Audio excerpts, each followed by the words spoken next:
Mathematics, it's all around us. In the rhythmic arrangements of dance steps.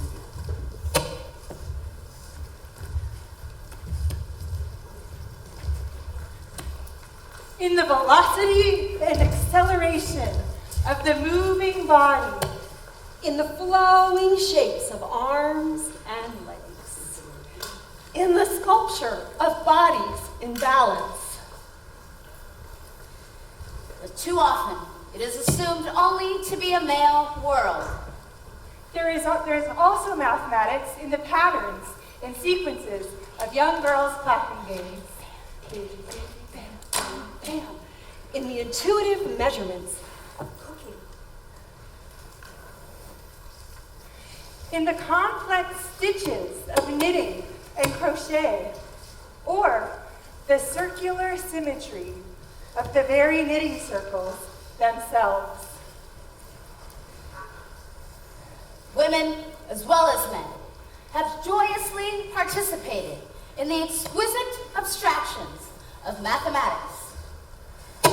Sonia Kovalevsky said, mathematics is a superior, mysterious science, opening to its initiates a new and marvelous world. And she said, it is impossible to be a mathematician without being a poet of the soul. I feel the full weight of the prejudice which so universally excludes us from the sciences. Chance made me acquainted with men of letters who extended the hand of friendship to me. I then began to believe that I was a being with a mind. Emily de Châtelet, 1735. In this show, we play with the symmetry of the circle as we celebrate the contributions and struggles of mathematical women throughout the ages.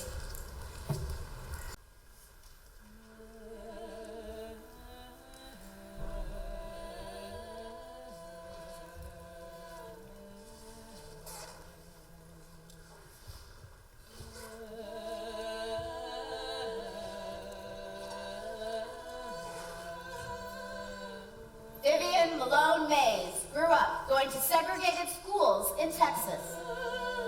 Rejected by Baylor University because she was black, she was able to attend the University of Texas, where she was completely ignored by the men in her classes and denied a teaching assistantship, even though she had shared a math department at a black college for years.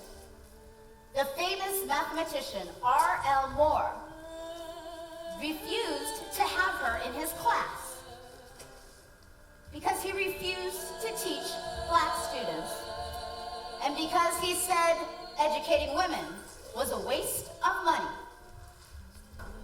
She was not allowed to join her professors and other students at a famous local cafe discussing math because it served whites only. So she joined the picket line outside. But due to her determination and courage, she became one of the first black women to receive a doctorate in mathematics in the U.S., went on to teach for years at Baylor University, which had rejected her admittance before, and became active in national civil rights and mathematics organizations.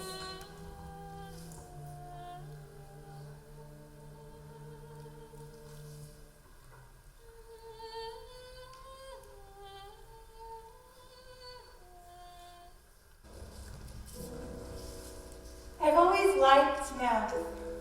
I thought of it a lot like doing puzzles, but I always thought of it as black or white, right or wrong, and it required a lot of memorization. Now I see it's much bigger. It involves imagination, creativity, thinking in new ways. It's in how we subdivide a rhythmic phrase to make a tap dance, how we arrange the dancers in patterns on the stage, how we flow through shapes in space and time. As a child, it was just assumed that boys were better at math.